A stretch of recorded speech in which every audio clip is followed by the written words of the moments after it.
Have you ever wanted more pleasure in your life? Well, you've come to the right space. Hi, it's Rachel. I've been an intimacy coach for 10 years, which has inspired me to do this continued series all year long. We're talking about ways to incorporate pleasure into your everyday life still, okay?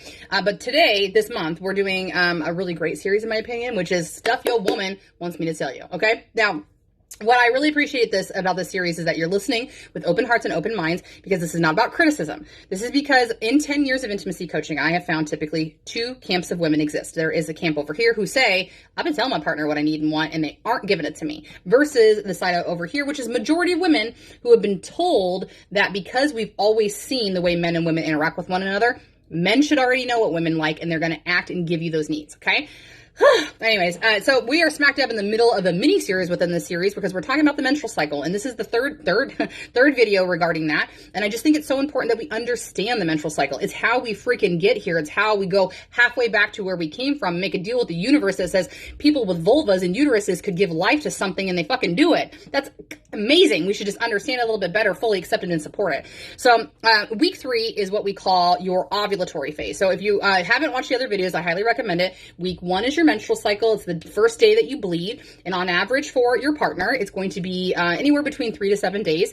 And we also call that winter, by the way. The second video we talked about, which is the follicular phase, typically is day 11 through 18.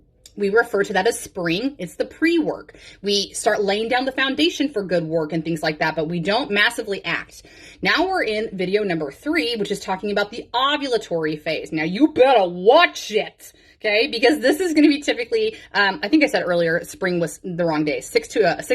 Day 6 to 10. I'm so sorry, because the ovulatory phase is days 11 through 18. This is what we consider summer, okay? So we've gone through the winter phase of bleeding and we rested. We went through the spring phase where we started planning. Now we're in summer, where we're reaping all the benefits of the pre-work that we did the week before. So in week 3, your girl is a beast. She's got high testosterone. She's got like high desire, high libido, and not just within sex and intimacy, but for all works of life. So if she's working on a passion project, you let her go. If she's gunning for a promotion, you let her go and you support her, because this is the time that she's unstoppable. You cannot change her mind about anything, because she is so secure with herself, or she should be innately, okay? This is absolutely, you take advantage of that in the best way possible by supporting this partner, and then you reap the benefits again, because with a supportive partner who always is going to be on the go with them, who's always going to understand their cycle, and then really help to modify their life around that, that woman is going to repay you in some way, shape, or form, in the bedroom, outside the bedroom, both of those things, whatever. And we all benefit. That's all I'm saying. Okay. So